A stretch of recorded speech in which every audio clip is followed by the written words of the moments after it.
최근 중국 선박 공업 집단 CSSC가 프랑스 선사 CMA CGM에 인도하기로 했던 대형 컨테이너선 9척 인도를 연기했습니다.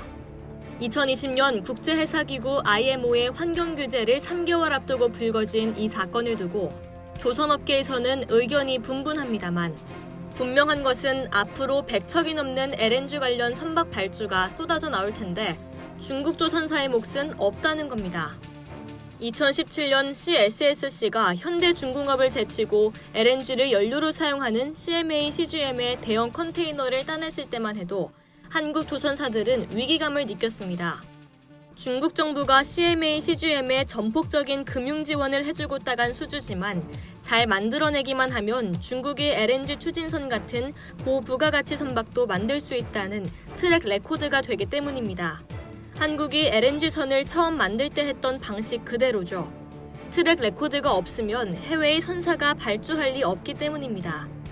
2020년 IMO 규제가 시행이 되면 해운사들은 선박을 이용할 때 스크러버, 저항유, LNG 추진 중 하나를 선택해야 합니다.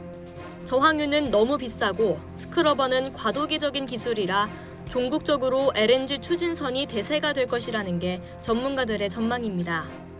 해운사들은 IMO 규제가 예정된 2020년 1월부터 시행이 될지 눈치를 보며 규제 대응책을 고민해왔습니다.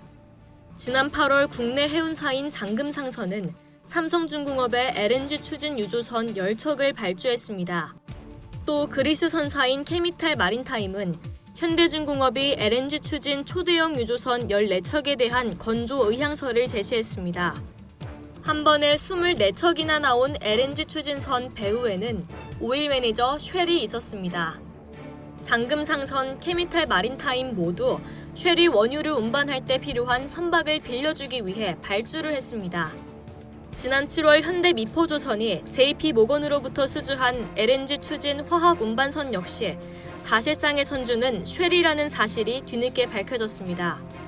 전 세계 해운사들이 갈팡질팡하는 사이 쉘이 먼저 치고 나간 겁니다.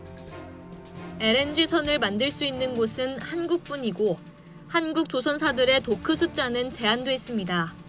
먼저 도크를 선점하지 못하면 LNG 선박을 사고 싶은 선주들이 몰려 가격이 비싸지거나 아예 도크가 없어 오래 기다려야 할 수도 있습니다. 쉘이 포문을 열자 엑슨모빌도 부랴부랴 한국 조선사와 접촉을 하고 있습니다. 엑슨모빌은 LNG 운반선 2척을 확보하기 위해 현대중공업, 삼성중공업에 문을 두드렸습니다. 엑슨모빌은 2024년부터 모잠비크 가스전을 개발하는 로브마 프로젝트를 진행하고 있으며 2척 외에 8척이 추가로 필요하다는 전망이 나오고 있습니다. 또 다른 오일 매니저 토탈 역시 행여나 LNG선 주문을 못할세라 젠걸음을 하고 있는 것으로 알려졌습니다. 한국 조선사들이 LNG 추진선을 수주한다는 것은 LNG 운반선과는 또 다른 의미를 가집니다. LNG 운반선은 용도가 정해져 있는 선박이지만 LNG 추진선은 연료가 LNG일 뿐 모든 선박에 적용됩니다. 호주의 광산회사 HP 빌리턴은 2,007만 톤의 철광석을 실어 나를 LNG 추진 벌크선을 선조하는 공개 입찰을 진행하고 있습니다. 이 수주전은 현대중공업이 뛰고 있습니다. 벌크선은 건조가 상대적으로 용이하기 때문에 가격 경쟁력을 앞세운 중국 조선사들이 싹쓸이하고 있는 선종입니다. 벌크선 자체를 만드는 것은 어렵지 않지만 LNG 추진선으로 만드는 것은 중국 조선사들이 해본 적 없는 작업입니다.